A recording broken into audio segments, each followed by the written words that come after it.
I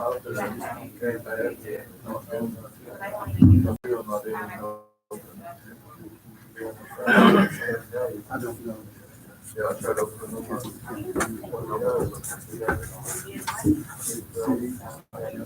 Yeah, yeah, because I was sitting there thinking we had.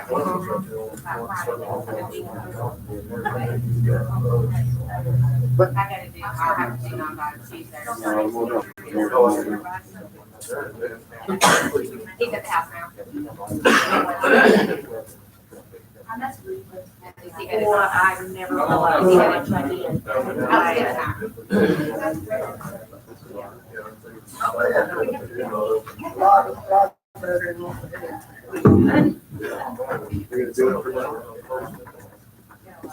We allowed. that's all we told council room. Because you know, there's times down there, even for city council. Yeah.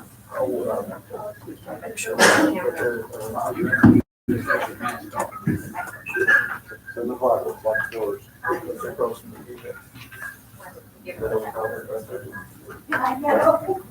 No, no, it's. I can't bring it. No, little bitty one.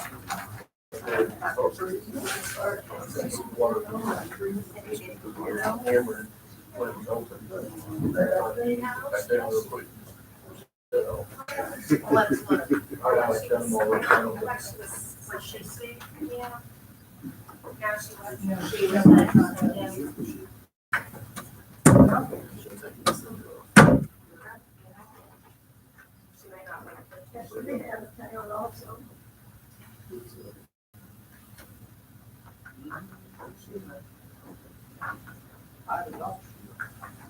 I was here yesterday. It's 7 o'clock. Okay, ladies and gentlemen, I have 7 o'clock right now. It's time for the Mulberry City Council to come to order, and I'll call it to order for the stand of open prayer and proclamation. Father in heaven, we do thank you so much for a great day that you've given us today to enjoy. We thank you, Lord, that you are in control of everything. As we look around our nation, around our world, and we see how this coronavirus is affecting us worldwide, throughout our nation, our state, and our county area. We just pray, Lord, that you would continually provide protection for the city of Mulberry and the citizens of our area, that you would just, Lord, give us grace and give us mercy, and may our people be spared this disease. We thank the Lord for counsel. Thank the Lord for everyone that's here tonight. I pray you give us all the wisdom to make the right choices and right decisions that affect the citizens of Mulberry. And we pray, Lord, that you just use us all to bring the glory to Christ, for to this day we pray. Amen. Amen. Pledge allegiance to the flag of the United States of America, and to the republic for which it stands, one nation under God, indivisible, with liberty and justice for all. Please be seated. This time we'll have roll call. Wilma Pettit. Bobby Tweedy. Here. Sheila Trent. Stacy Monks. Here. Kimberly Bruce. Here. Jimmy Moore. Here. Carla Sutherland. Here. And Mayor Baxter. Here, and we do have a quorum. The first item after this is the approval of the consent agenda. The April minutes were mailed and all financial reports. Council, you've had a chance to read over those and to look at those. Are there any additions, corrections, subtractions, or changes that need to be made to those reports? Motion been made and approved. And seconded. Wilma. Bobby. Yes. Stacy. Yes. Kim. Yes. Jimmy. Yeah.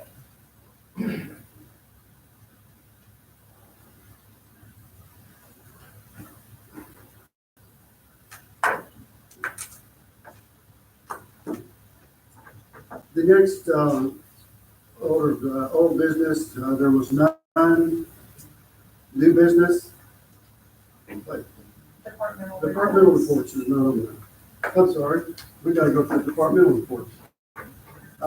We weren't sure we were gonna be doing them. That's right, we didn't know, so we do have our department heads here tonight, so first of all, the fire department, we have fire department come to the podium there, Matt Gray, and just the council and the fire department report.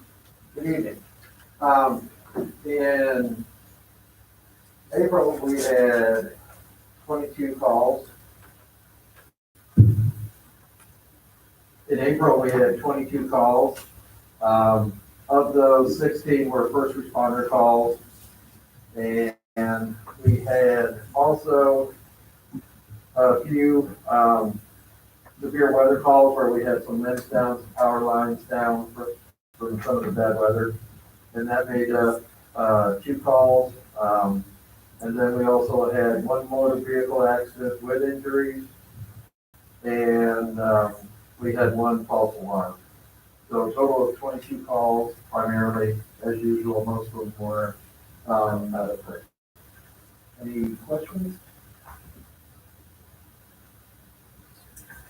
All Thank you right. very much. Thank you very much. Next report is our police department, Chief Gregory is here. All right, ladies and gentlemen, it's good to be here tonight. Very fine facility that y'all voted in here. For the month, we had 461 building checks. We had 54 traffic stops, 39 citations issued, 30 being traffic, 9 being parking, 12 arrests, 6 misdemeanors, 6 felonies, and somehow I did not give them my notes how many calls we had, so I'll just have to take next month. Does anybody have any questions? Thank y'all. Next, public works. Mr. Jim Julian is on vacation this week. He didn't, he's not here tonight. So if there's any questions on public works, I'll try to answer those on here.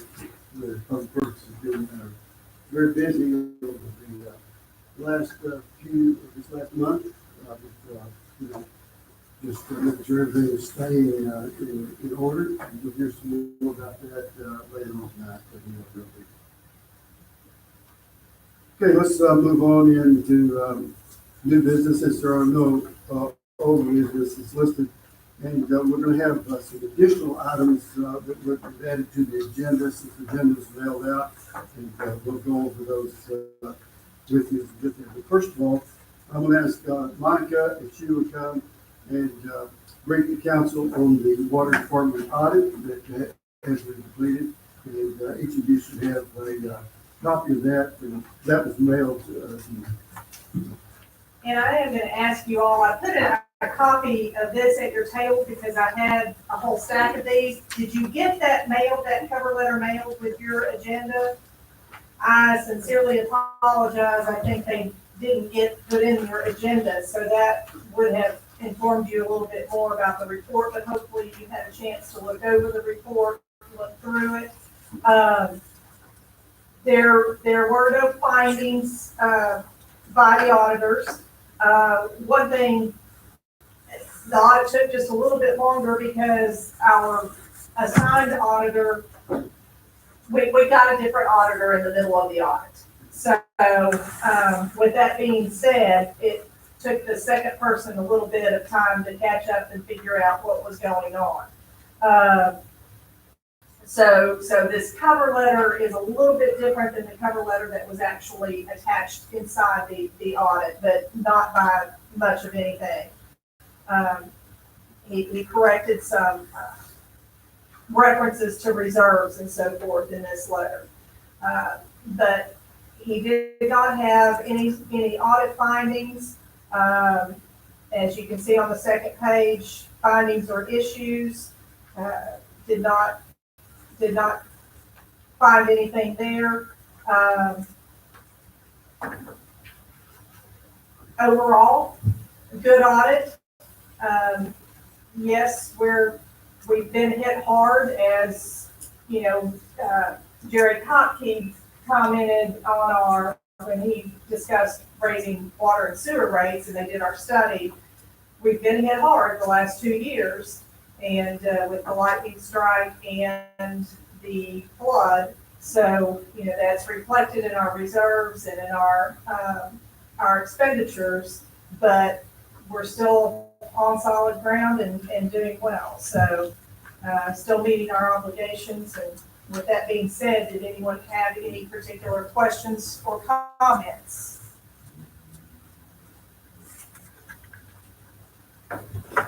Thank you, and we are very pleased with that excellent report. The next item that I want to go into is I want to bring I probably should have brought this into old business. I apologize for that. It's our water treatment plant. As you know, that we had approval by the council to look and apply for a grant to expand our water treatment plant to have some redundancy. And we run into some areas that I told our water superintendent that we needed to make sure the council was aware of and informed of, and be prepared to take any action that we may need in case we have a problem. Mr. Jeremy Shores from Hawkins Weir is here, and I wish he would come up, and also Shannon Phipps, our water superintendent, if you would come up with y'all together, and if y'all would just explain to the council the situation that we're in with our water treatment plant, and what actions that need to be taken. And so however y'all want to tag team that, the two of y'all, to make sure that council is aware of where we are. I guess I'll start. As far as the funding for the project, one of the things that we've been waiting on is the completion of the audit. There's the report that we prepared.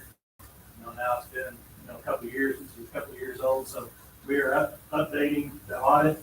We're updating all of the water usage data, as well as making a couple other revisions with the audit and information. Yeah, it's on, but if you wouldn't mind just holding it. Sure. With the audit information now in hand, we can complete our engineering report, or updated engineering report to submit to complete that application and get it submitted in their RD apply process, which is an electronic. Basically, all the paperwork that we've put together has to be electronically uploaded to their system, and Monica is trying to work through that and all the difficulties in getting that done. So it's a new process that we're all trying to get used to. So I think this is our second or third project that we're working on with it too. So it's hopefully we can have all that uploaded by early next week. And then we discussed the I guess the deficiencies that we identified when we prepared that report, and a lot of those deficiencies were redundancy, as the mayor had indicated. We only have one clarifier at the site. We have the one clear well that needs some attention. The paint on the clear well, you have to clean that out periodically. You have to recoat that tank periodically. There was only one backwash pump. If the backwash pump goes down, then there's no backup backwash pump. And the city took our recommendation and purchased a spare. And Shannon, I believe you told me, was it a few months ago or a year ago, something like that, you actually had to use that spare pump to replace it. So those are the items that we're trying to correct. And with that, I'll just say that these guys have identified an issue with the clarifier. And I was not there, wasn't present when the repairs were being made, so I'll let Shannon address those. Thanks, Jeremy. Well, a month or so ago, Darren and I were doing some just routine maintenance on the rake drive, which is the rake is what pushes the sludge at the bottom of the sediment, clarifier sedimentation, where's the sedimentation. So all that sedimentation goes to the bottom, and the rake is what pushes that towards the center of the clarifier where it's then flushed out to the backwash point. So we're doing routine maintenance on that, and we found that one of the seals was broken on it or had, worn away. And so it was leaking. So we got a hold of Evans, and they came out and looked at it, and we scheduled a time to get that repaired.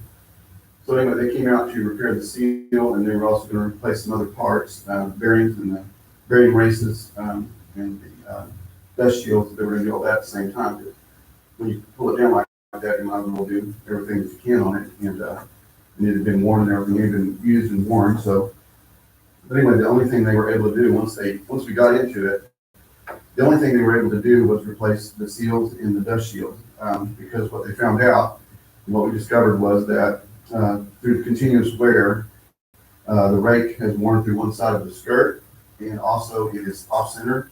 The rake is off center, and that also has to do with wear and just and so anyway, it is still working, and right now with no redundancy, like Jeremy was talking about, with no redundancy. If we pull that thing apart and can't get it back together because of all that, it's going to be a lot longer task now that we know what we know about it, that it's worn through the skirt and that it's, off center and that it's just worn like it is. So we don't have the luxury of getting down as long as it would take to get that done because we don't have the redundancy. We don't have a way to just keep making water or treating water while that's, being down. So anyway, that's the situation it is now. We met yesterday, Jeremy and ARWA and the mayor, myself and Darren all met yesterday, and we did go through some options. We talked about some things that we might do, we just wanted to make sure that we had a plan, in case it does go down. Now, I will tell you this, at first, once they replaced the seal, we thought that maybe it had not sealed right or the seal had broken or something, because there was some oil in there, and this is food grade oil, by the way, so it's all right to work with water. But there was oil in the water, so we thought maybe that it quite a bit there first, and we thought maybe the seal had not been placed in right or something had happened with it. But it did clear out, so it was probably just a residual from when we had replaced the seal and they had rebuilt it with oil and everything. So it looks like that. Now it's cleared up now. So that said, the seal is holding now. So we're hoping and praying that'll give us last some time. But again, the whole thing is we don't know. The experts that came out and did it, Evans come look at it, and ones that do this all the time, they said the same thing. Don't know how long it could last. It could last another 3 years, 4 years. We might be going away, have that in. But again, it could go down next week. We don't know. We're hoping it will last. And I think personally, there's a good chance it will. But again, I'm not going to state that as a fact because I don't know. But anyway, we didn't want to be to the point where we had no options or anything that we could do.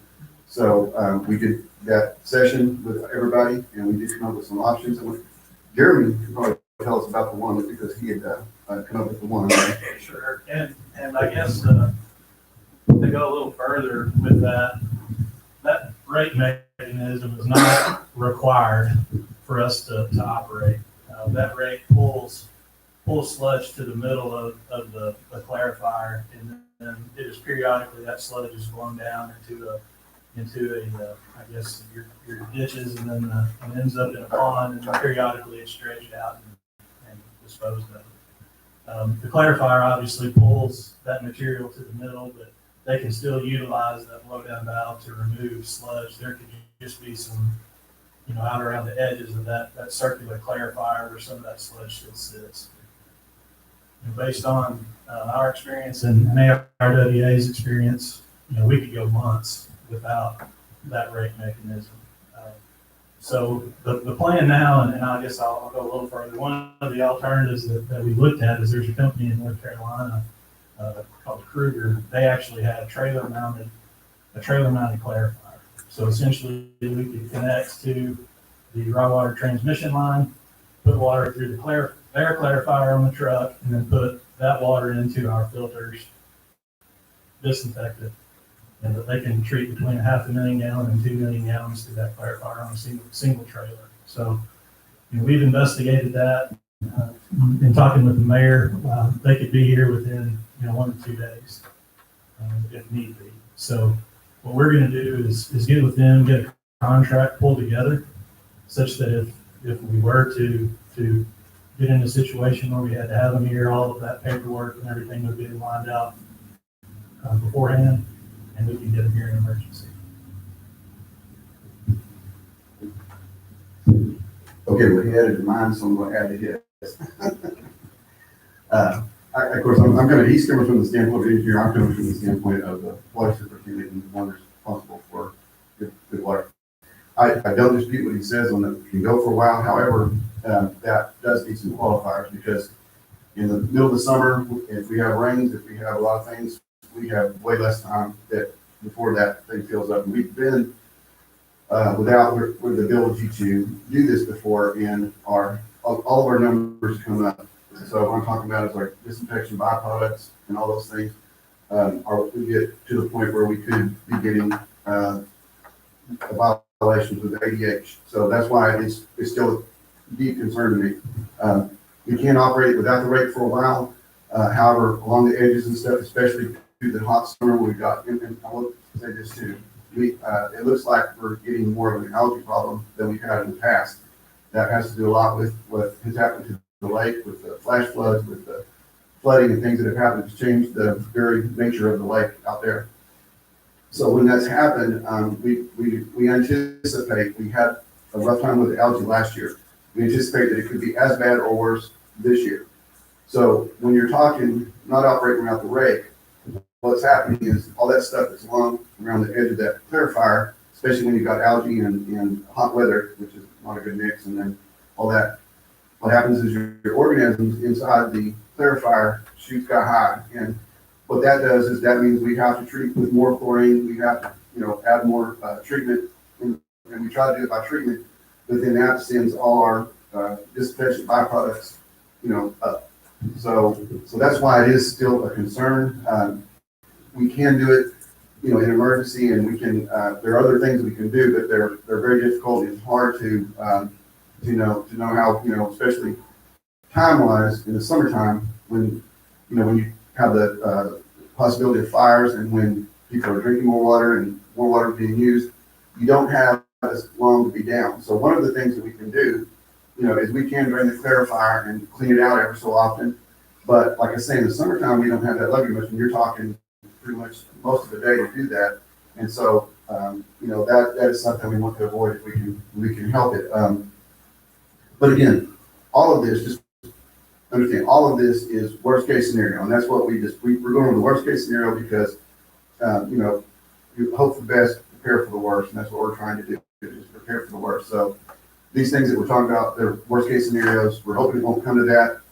The rate could continue to go on, and with the fact that we did get the seals changed and there is oil in the whole rake drive there now, that makes me feel better, feel a little better about it. But again, I wanted you to know, I told the mayor and want everybody to know there is a possibility that it might not hold out, and if it doesn't, there will be consequences, whether it's higher DPDs, violations from ADH, those things could happen. We're going to do everything we can, of course, to keep that from happening, but there's no guarantees when your equipment's not working like it's supposed to. So just wanted to add that. Okay, here's kind of way you explain me from Jerry. If we get all our paperwork in our application, we're still, like, if it was approved, we're 2 years away from seeing any construction or completion of a second clarifier. And so if this was to suddenly break and we had to call in this other company to run through their system, then we would have the expense of just kind of off the top of our heads, $100,000 expense. Is that right? Yes, I spoke with the folks there at Kruger in North Carolina and gave them the scenario that we were in, and that timeline, and what Evans had indicated is they felt like they could make the repairs within a week or so. So I basically said, all right, if they think it's going to take a week, let's plan on 2. And they gave us a basically a 1 month price for them to mobilize this piece of equipment, get it here, set it up, provide their staff to actually operate the equipment, make sure that everything's running properly as it should. So a week for the delivery and setup of the equipment to get everything operational, and then 2 weeks of run time, and then a week to tear everything back down and demobilize. And they gave a ballpark estimate of around $5,000. I don't have any kind of proposal in hand, but based on the call from Shannon and trying to get some numbers that we could report back to you, that's the ballpark number. As y'all know, we tried a couple years back to bring it down for maintenance, and the water usage was so high that we couldn't get enough water to sustain the city. So this is something that we just want you to know about. We want you to know that there's some possibilities out there. We hope that we don't get there, but if we have to have a meeting sometime and say, hey, we need some direction here, we need some funding here to go for this, we don't want to catch you off guard. And we just want you to make sure that you're familiar with what's going on. You know, our water treatment plant is 20 years old? 20 plus. And so then we originally, what I was told, they projected 15 years to go ahead and do some major maintenance on it. And so now we're out 20 plus years. And so it's something that just happens. Equipment wears out and things happen of this nature. So that's where we are. And the council, please ask Shannon or Jeremy any questions that you may have in relation to this. So I want to make sure everybody's fully understanding of where we are, and we're planning for the worst, hoping for the best. We're talking about just replacing the sweep, or are we talking about what are we talking about here? We know what he's talking about them coming in is just, it bypasses the clarifier, but what the part that needs repaired is the rake. Yes, it's at the bottom, and it's what pulls the sediment around and moves it towards the center so that it drops out and we can send it on to the back of the plant. What's happened is the bearings and everything inside have essentially broken down, where instead of it being plumb, it's now canted to the side, and as that rake mechanism is making that circular path around that clarifier, it's been rubbing. There's a skirt, that water comes in from the bottom, and the skirt causes that water to come up and then down below the skirt and then come up to the clarifier. And what that does is pushes those solids to the bottom and allows the clear water to come up to the top and go over the effluent laundries of the weirs and come out. So with that shaft being off, kind of cocked off to the side, now that the mechanism is rubbing on the concrete walls and is also rubbing on the skirt that Shannon had indicated that there was some damage to that skirt, that we'll have to weld some patch panels in there to repair that skirt when the work is done. But we can't operate without that. That's what you're saying, right? You have to take the clarifier, you have to drain it completely down to actually brace up the bottom of that rake mechanism and get it plumb again and take that pressure off everything to repair the internals of that gear mechanism. So there are and correct me if I'm wrong, Shannon, there are bearings and races and things in there that need to be replaced, and there's also been a little bit of damage to the gears. They noticed in the oil that there were some brass shavings in there, so because of that being off kilter there, it's causing those gears to be in a bind as well and causing some wear on that. So basically the repair, the replacement of all the internals on that rake. And that's the danger, is that if you pulled it apart now without correcting everything else, you might not get it back together like it was, and it may shear the teeth, it may go off. I mean, you can just put it inoperable, period, and that's what we don't want. And I think your other question was, can we do without it? We can. The quality of the water suffers greatly. It causes a lot of, like I said, we're looking at possible violations, public notices. There's a lot of things. And if it happened in the winter, it's a lot better when there's water, usage is down or anything, then we can deal with it better. But kind of like Murphy's Law, if whatever can go wrong, we'll at the worst possible time. That's kind of what we're planning for that. If it goes down in the middle of summer, we've got way less time to fix it. We got way less time, before we we get the buildup inside the clarifier.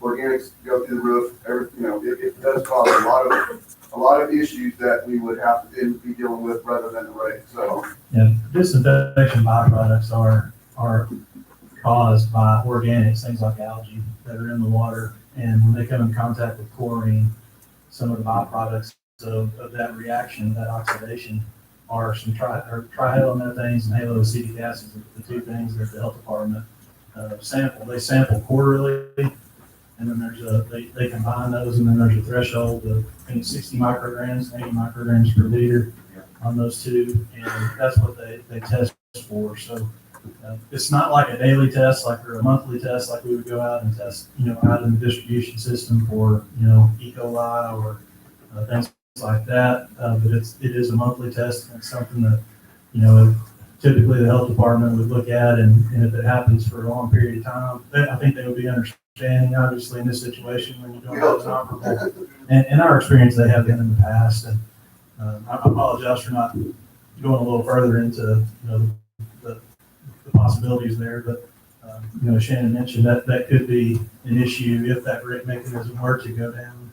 That would be the result. It could be the result. You have to wait for it to go down to repair it. Is that the? We don't, but, if we were to do this now, then we're talking the financial part that he's talking about, the money, we have to, so, it's one of those, if we do it now, we're gonna have to put that expense out forward, and we don't know that it won't make it. It might make it, and that's what, obviously that's what I'm hoping. I'm hoping Like to make make it to the winter, is that what you're hoping it, for? to make it till we get But to the extension, yes. yeah, if we can make it to the expansion, we would have a parallel treatment train. So we would have a second clarifier. That's the new side of the plant would be able to treat what that existing plant can treat now. We can put that water, take that side down, make any repairs that we need without having to have them bring the clarifier in. What kind of cost are we talking about? As far as the repairs, I haven't seen those numbers from Evans. Well, just to repair the work that needs to be done is about 16,000. Now that's going to be less than now because some parts and stuff, and they did already do some of the work. They've done what they could do without pulling the whole thing apart. So they have done some repairs, so it would be less now. But the major expense would be what he was talking about, because in order to bypass our clarifier, we would have to bring in the mobile clarifier unit, and that's where the cost would be to do that. So, I wish I could be more, assertive about this. But the only thing is, it's just like I said, we just want everybody to be aware that this could happen. I don't necessarily think it's going to. I think we might make it. It is operating now, and so, but if it did go down, then we would have a little time to work on. We'd have plenty of time to bring in what he's talking about to do. It wouldn't be like, the next day we'd be in trouble. We wouldn't be. Like you said, we got some time there, but, ultimately, if we want to operate the plant like it's supposed to be operated, then we would have to repair that. And what we're hoping is, we're hoping that this will last Yes. for another 2 years or whatever, until we can get this, grant and get this, construction completed and get this additional clarifier, made. And that's the critical thing. We can't bring it down for maintenance. We can't do things like need to be done because we don't have the clarifier. But, I want to make sure you all understand and make sure you have all your questions, because, if something does happen, then we will have already discussed this, and you'll be familiar with it, you'll know where we are. Right. The worst happens, we just don't want you to be blindsided. Council, y'all have any other questions of these gentlemen? Thank you very much. The next, it's been added on there is, we have, Becky Aldrich that, has, a house on 3rd Street. There's a lot that the city has been, maintaining on 2nd Street. We have a, lien against the lot. It's on 2nd Street. It's where a house had burned 7 years ago, and there was, it was not cleaned up, and the city had to go in and remove the debris, and the city put a lien on that. We can't, it's gone back to the state. Monica, would you come to the podium and give us an update on where we are in the proposal that has been brought to the council on how to get the city out of this?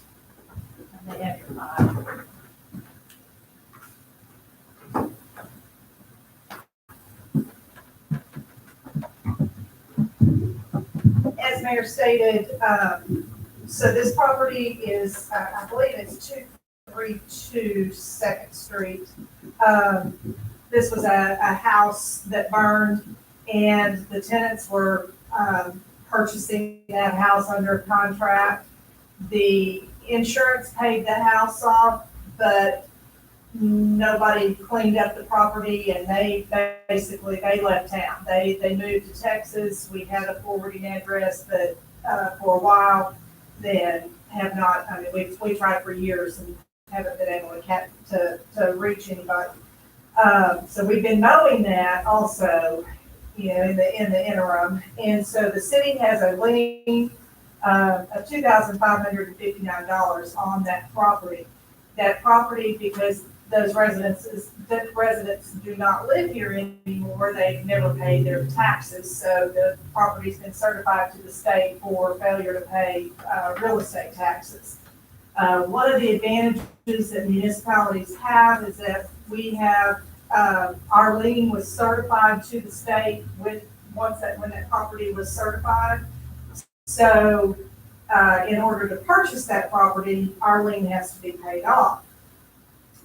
We have a situation where the landowner, as Mayor Baxter said, Ms. Aldridge lives right next door to this property. They've actually been mowing it themselves in this year so far. And they want to purchase that property. Of course, you know, a lot right now that I believe that the total owed on it through the tax lien is $4,573. And she is asking the council if you would consider releasing your lien. I think they are willing to pay $2,500 on that property, and asking if we're willing, if you, the council, would approve releasing the lien for the difference, so that the $2,500 could be purchased, could purchase the lot back from the state. Become theirs, they will take over control or maintenance on it, and which they have been doing already anyway. So it's not a full release of our lien. I believe it's in the neighborhood of $2,073.36. That's not a neighborhood, that's an exact size. But that would be the amount of our lien release if she's willing to pay $2,500 for it. So the state commissioner has said if the council, if you also approve, they just need a letter from us stating that lien could be released for that amount in order for her to purchase the property. The property did come up for auction a year ago. It's been certified for quite some time, and it came up for auction a year ago. Somebody bid on it thinking that there was a house, because they just went to Google Earth and looked at it, and of course there was a house sitting there, and there is no house, and so they never paid their auction price. So it's gone back to the commissioner, it's still with the commission, and they are willing to sell it at this point. It doesn't have to go through an auction. Any questions? So the city wouldn't get any money out of the whole 2,500 that would go to the state out there. We may see up to $500 out of that, because once they pay the taxes, penalties, interest, our actual lien is $2,559, and based on the total, if she pays $2,500, we would have to release $2,073. So we may still see a little bit of return on that, but I want to say it's been This was actually cleared prior to me coming or right after I came, so it's been over 6 years. Where is it, second on Second Street? It's 232. I don't know what it is, If you're going towards the complex, it's right behind Carla's old house on the left. What's the pump but- Oh, yeah, station? the old blue house. Yeah, well, Right. Oh, okay. Maria Trailer was the owner at the time. It was a Lee Hackford property that they purchased under contract. So it has been cleaned up, it's ready, the lot is clean and all that. Yes, it was cleaned about 6 years ago. And then they have continued to mow it. The Aldridge just started mowing it this year. Actually, I think they mowed it a couple of times last year, and then they've been maintaining it this year. Because if it's not maintained, then we have to go. That's exactly right. And there's no recourse for us now to continue to do that. Any money we spend on the maintenance, we can't put another lien because it's our job. So, They like to be already done, have it, get rid of it. okay, is there a motion that, the, city send a letter to, land commissioner saying that the city would release, the lien for Becky Aldrich to purchase that? Make that motion. Are there any discussions? Not? Bobby.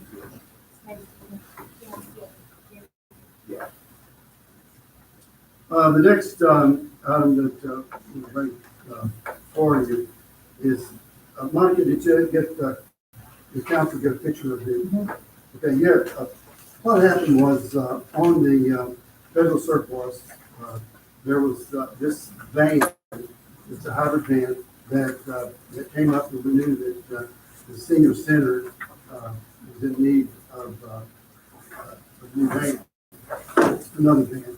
So we took a look at it and we got the land, brought the van back to Mulberry on a 30-day trial.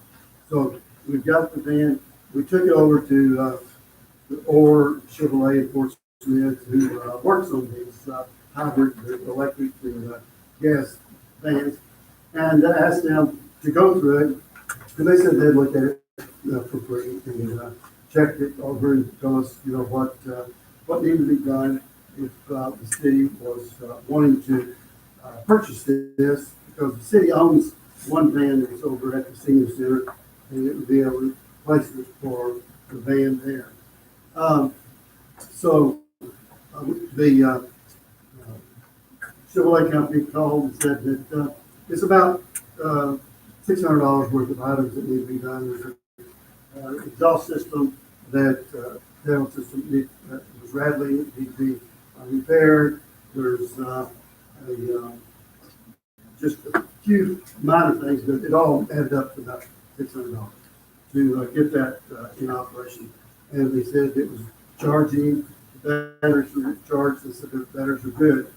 But it was new, it was a little over $64,000. It's a 2014 in the sticker that was on there. But as you can see on here, it's $6,775 is what the federal surplus would have to have for it. Well, we talked with the senior center director, Debbie Davis, and she does not feel like the senior center has any funding that to be able to help with this. There is about $3,000 in a fund for the old construction in the senior center fund that is available, but that leaves like $3,775. I don't know what the value of the current van that the city has that's there would be, but with the pandemic, the cost of operating the senior center is going up because of food costs and things like this.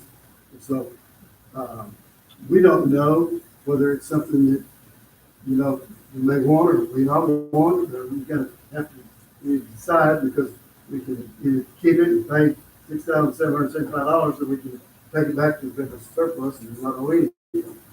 And, so it's got, I think, 10,000 miles on A little less it, a than. little less than 10,000 miles. And it's a 2014, the Marine Corps had it, and, I've driven it, it looks brand new inside. Michael drove it back from, Little Rock, and, it did okay. It did great, yeah, I drove it back from Little Rock, 70 miles an hour the whole way, no issues, the generator ran for the batteries. It drove really well. I don't think anybody but the driver's ever been in that van. It was spotless. And there were 5 holes behind us. So, there's others that are still willing to take it if we take it back. We just happened to be the first ones to call, the morning that we got that email that it was available. And, just that thought process, we went ahead and reserved, and we can take it back and probably bring it to you. It's a hybrid, it requires to be charged, and, there's a charging station there at, the Chevrolet, dealership in Fort Smith. I think there's another charging station, the closest one is in Roller, Oklahoma, over that, but it just, plugs in, and it's charged. They said that they were, they fully charge it, when they had it there. The current van is a 2001. And I do not know how many miles are on it. I believe it's close to 100,000. I'm not sure. I don't quote me on that one at all, because I really do not know. That's right, yeah, right. Which van does the city own? Is it Ford and I'm not sure. Dodge or Chevrolet, one of those. I don't believe it's the Ford. The Ford, that's the one, the main vaccine, driven, I think it's only got like 60,000. Okay. So must be the other one. I'm really not sure. I do not know how many miles are on it. I did not get that information before tonight. I apologize. Okay, you mentioned charging station. And you charge it at So, a speaker. Where are we gonna charge this thing? Well, I think that you can buy a cord for those actually, and that I'm not real up on yet either. But there is a charging port at Fort Smith Chevrolet. But that particular vehicle generates, once those batteries are charged up and the vehicle is actually driven, it generates its own power to charge those batteries. So it's not necessary for us to charge that when it's being used. On a regular basis, no. And it's not like you have to plug it in every night, like a Tesla or something like that. And, It is gas electric. and the way they explained to me over there, the Chevrolet place, and it's a free charge.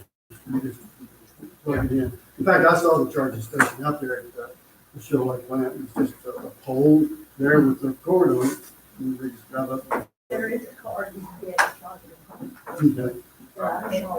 And we've actually had a couple of inquiries into putting a charging station somewhere in Mulberry, because we are right on the interstate, kind of between Little Rock, Fort Smith.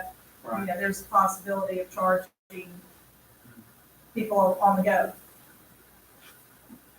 Now, are we looking to get this to replace the current van or in addition to the current They would have to replace the current van? We one. would sell the, We would have to sell the current. We'd have to sell it. Sounds like an awful good price, because I don't know a lot about the conversions, and how the maintenance things are. So I'm kind of at a loss on that. Well, I think the maintenance on is gonna be higher. Yeah. The maintenance obviously will be higher on, one of these type of vans. We're just saying, here's something to present out.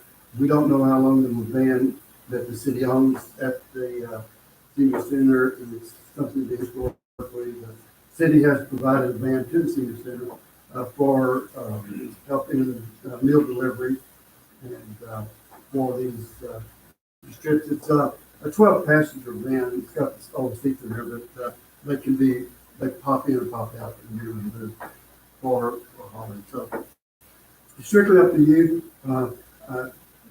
Is it strictly, would it strictly be used for the senior center? Well, it's be a city-owned van. The city could use it. So it's like right now the van senior center has is a city-owned, but it's assigned over there. It's like we assign vehicles to the police department, public works, or it's assigned. When we get money available, we got to put this in a bind. And I've asked Monica and that to come out of our capital improvement. You've got the $3,000 that are available left over from the building of the senior center. That's the funds that we still have in reserve. If you wanted to use that $3,000, and we'd have to take the rest out of capital improvements, which we do have in that sales tax CD and sales tax fund. Then if we could sell the present van, then that would go back in there. What that present van's worth, is it 1,000? Is it 1,500? I don't know. As we all know, we think cars are worth more than what we ever get for them, so. Yeah, they're only worth a lot when you're buying them. That's right. Sounds like a lot. Yeah, it really is. That would be 77 miles, that little line. Yeah. I think you could turn around, you can resell it and make money on it. I like it. Except that you can't do that for 18 months. Well, Okay. I will. Right, the city is required to keep it for a minimum of 18 months. 18 months is required to do that, to keep it. Anything that comes from federal surplus, you have to keep it restricted. So, it just come up and we thought, well, sometimes it's tough, we don't ever want to spend the money, but if we're going to keep operating, and if something does come available, like there's 5 cities, or there was, when we picked it up, 5 cities had already said that they put their name on it and like and did. Couple school districts. I'm not surprised. if we got the money, if we don't put this in a bind, I noticed our street fund continuing to fall. I don't want to get the bind on that. No. So I just, if we all think we got the money, let's put this in a bind on it. We just don't know how long this is going to go. Monica, you feel like you've got the funds? I can't. I mean, you have to make that decision. You've got the financials in front of you, and your crystal ball is as clear as mine is. So what you're saying is you won't stand good for this. I honestly don't have, other than the fact that I thought it was a really good deal and rushed to reserve it at that point, thinking that this might be, but we really do, you need to think through the long-term maintenance. I don't know. I don't know any more than you do in that regard. In that count that she says that come out, there's $437,648 in that account. I don't think 6,700 would hurt that too much. Yeah, we got 3,000 in it. I think it's, I think, We'll make some money. I make a motion to purchase the van. Any motion been made to purchase? I'll say. In the second? Wilbur, Bobby, Yes. Stacy. Yes, Jim. Yes. Okay, next on the list, we got proposal to sell a vehicle. We've had a one-ton truck that it's right now kind of limp along. When we purchased years back our 3/4 ton truck and trailers, that was really the replacement for this one-ton truck. And so the truck, one ton is at the point where we need to sell that, but it's not, the engine's not running, and so it's not worth investing something in. And so we'd like to propose that the council give us approval to have bids put on that truck, sealed bids. And probably the bed on the truck is worth more than what the truck is. The bed's probably, what's the value of it. And we really don't know what the bids would be on it, but we could bid it out for a month or 2 weeks or whatever the council decides and just say, you know, here's advertise it out and say, here's the vehicle as is. We'll take sealed bids and open them a time later and see if we need to get rid of that vehicle. And then, so we're not paying insurance and What line is that? that truck, I've got it down here. I have it here. 91, It's a 91, it's got over 106,000 miles on it. It's a 91, but it doesn't run. And that gets back here, but it's misplaced.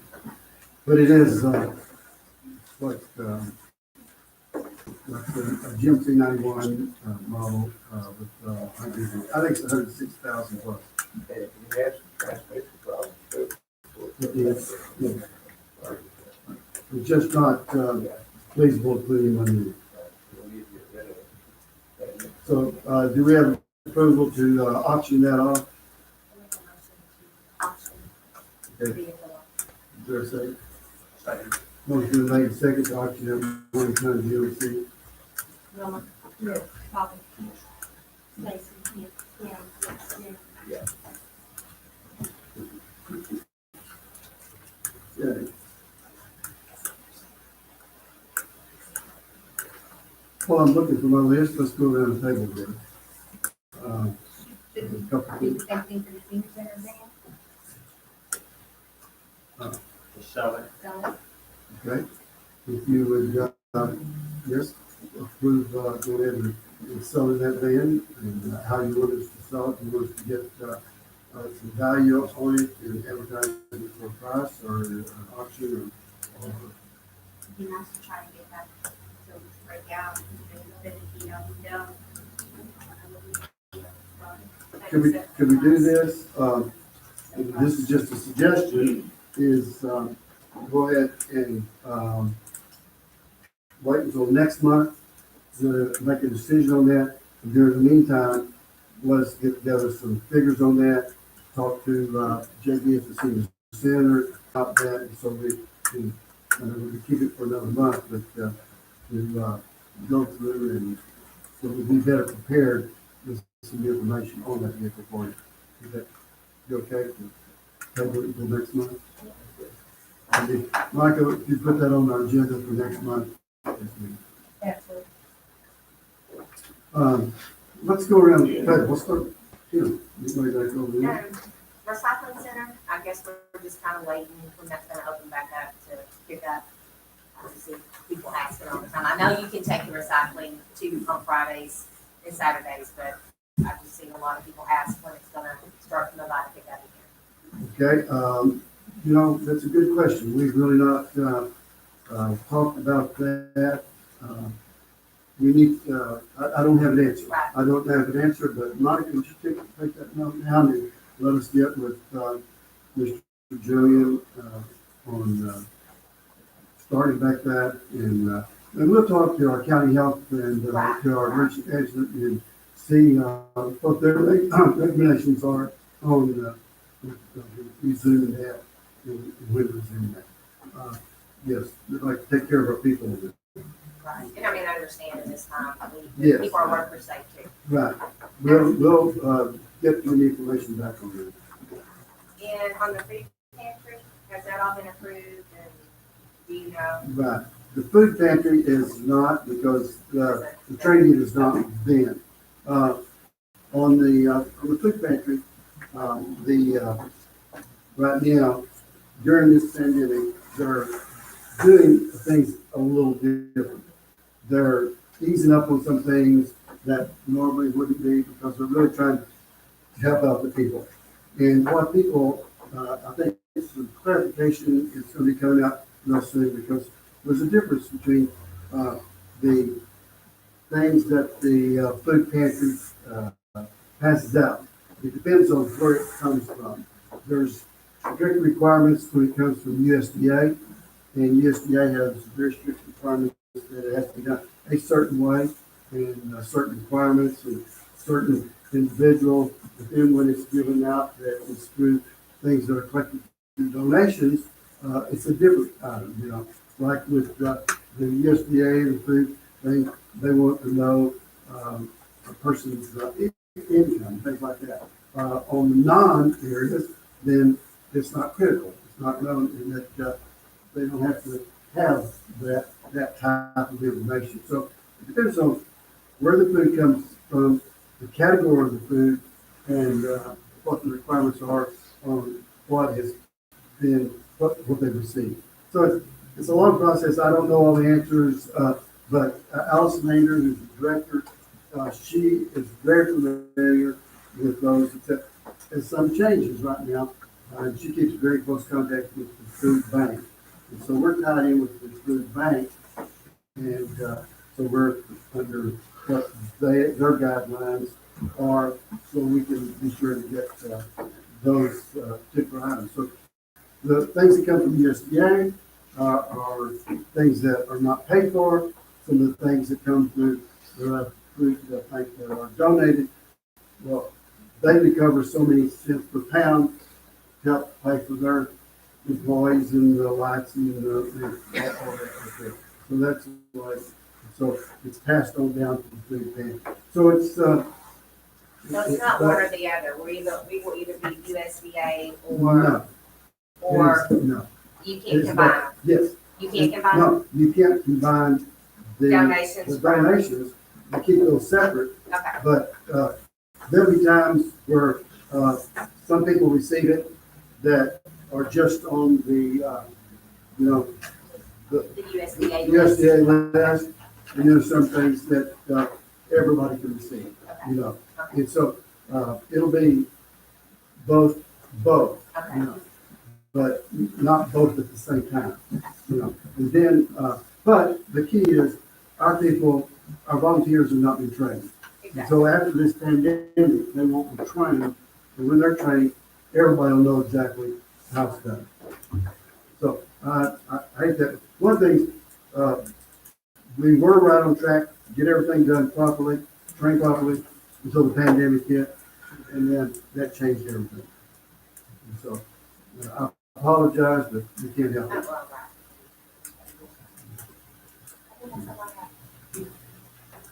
I had a question for you, I told I just had a question about the food pantry.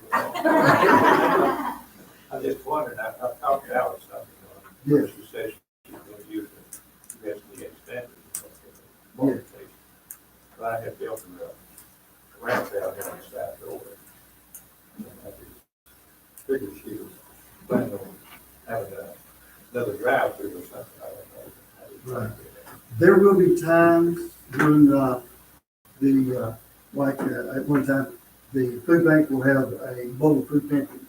And they'll call us up on a moment's notice and say, we've got this, we're on our way. And so we go down there and just, they like to initiate that, and they want television cameras there, and they want that. And then after they're there, then they say, okay, now y'all tell people it's here. And then people just come and drive through, it doesn't matter who they are or whatever, it's a certain way. And then another time, they'll say, okay, come pick this up, we put it in our cooler, freezer, whatever, and say, y'all get a chance, y'all deliver this out to the people that have been identified, that have these needs. And so it's just different categories and different times. Right? So one other thing, is this furniture pretty well away, we're going to take it after during the pandemic? Well, the thing about it is those tables should come off when we get back to here. But with this setup here, does anybody have any objections to it being set like this, and it can remain this way for the court and also for council to be set up this way? Chief Gregory, Yes, sir. for our court, Yes, sir. well, this can be set up this way. I don't know whether we're gonna have two podiums, one podium, or We'll probably have one podium in the center, the table you're sitting at will probably come towards the front of the stage. But beyond that, it's The main reason I was asking, I built the steps and handrail, and I didn't make out the handrails for the steps you put anywhere you want to. Right. If this way we're gonna do it, I'd like to have the handrail. That'd be great. Sure, yeah, over to the edges as far as you can get probably. It's good. I don't know, do you want two or one, or, I don't, it doesn't matter. You know, you see what it is. Yeah. Basically, these tables, like you said, on court day, this table is closer up there than the council in the back of that. The steps with your hand. Yes, We'll probably spread those two wing tables out That's just a it, little bit. so I can move them out a little further. okay. Anything else?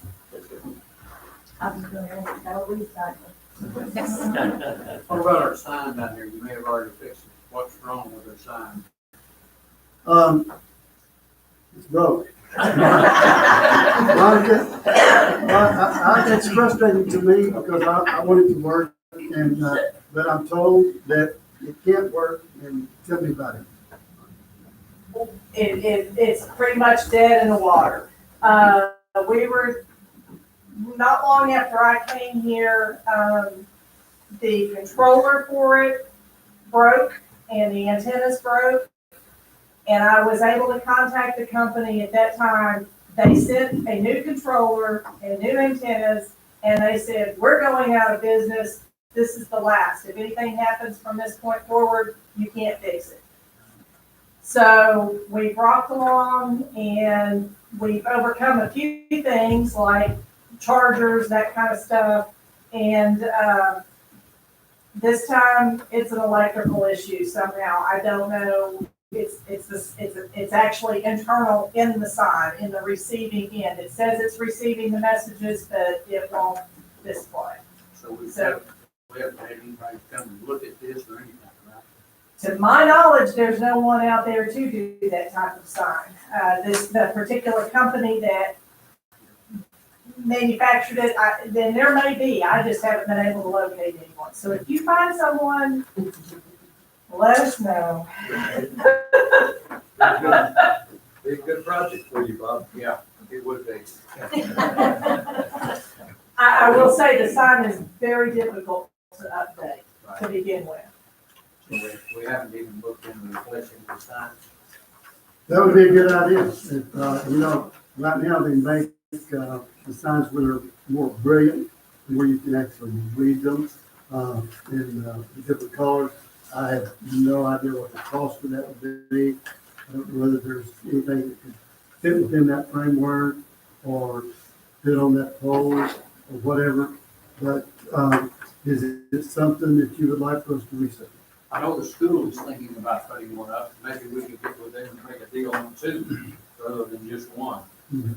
You know, they're wanting to put one up here on the highway. And as soon as they get kind of situated.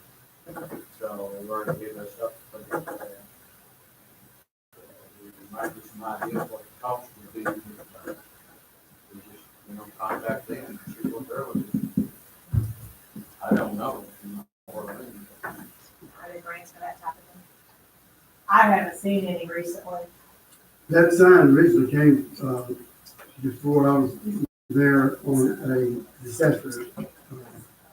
There was a funding that comes, and that's where that's funding for that. There might be something we can do. Okay, you put that down for us to look into. Okay, I wanted to mention, with the pandemic, that our schools have gone through a lot of problems. In fact, getting our students trained that, and I've been in communication with congressmen, with different people about the broadband access we have in our area. And 44% of the students, our students, do not have internet service at their home.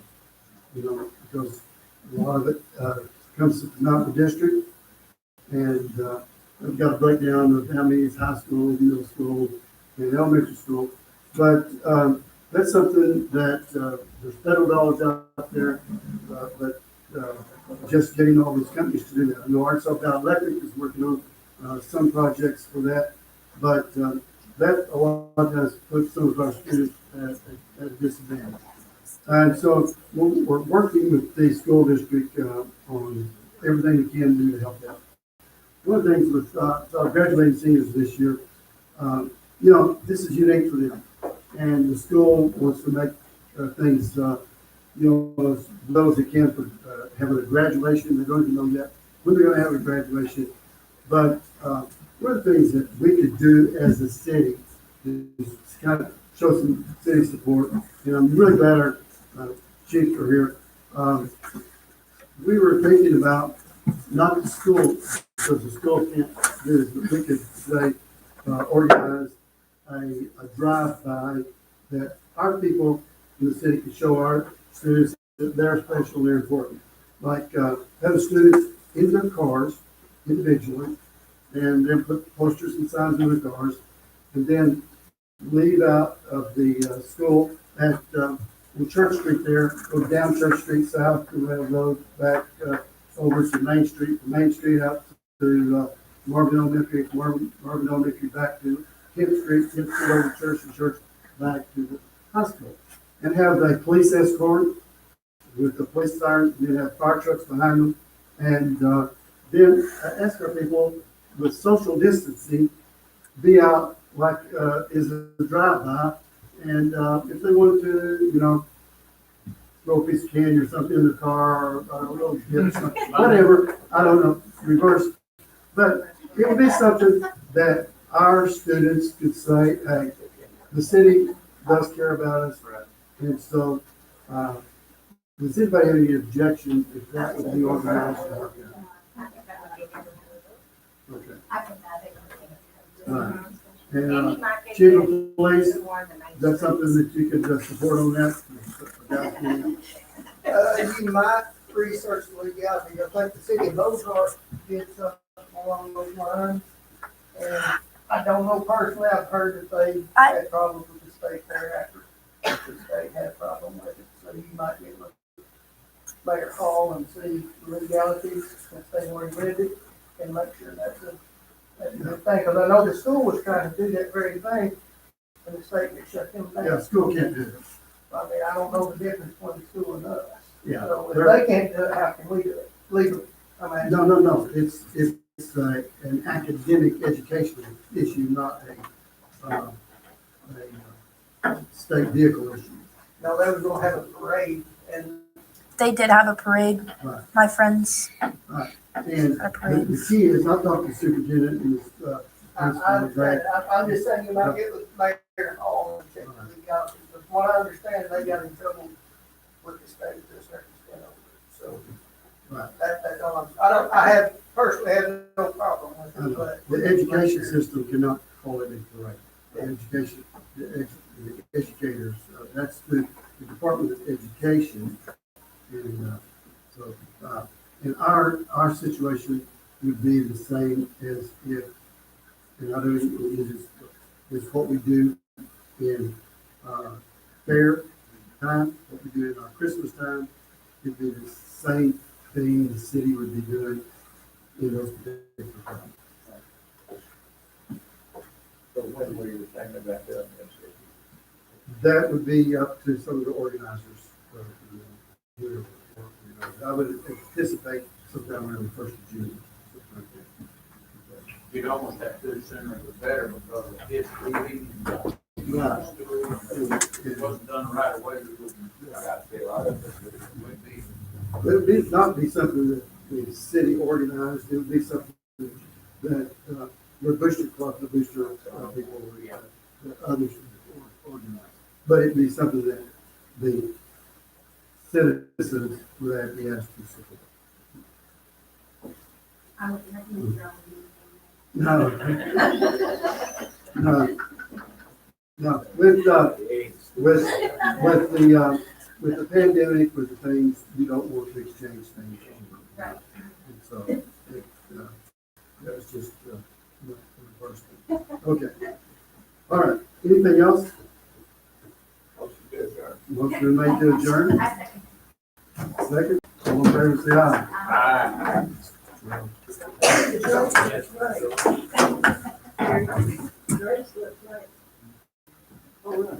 So much better than what was there. Those grapes hung in my grandmother's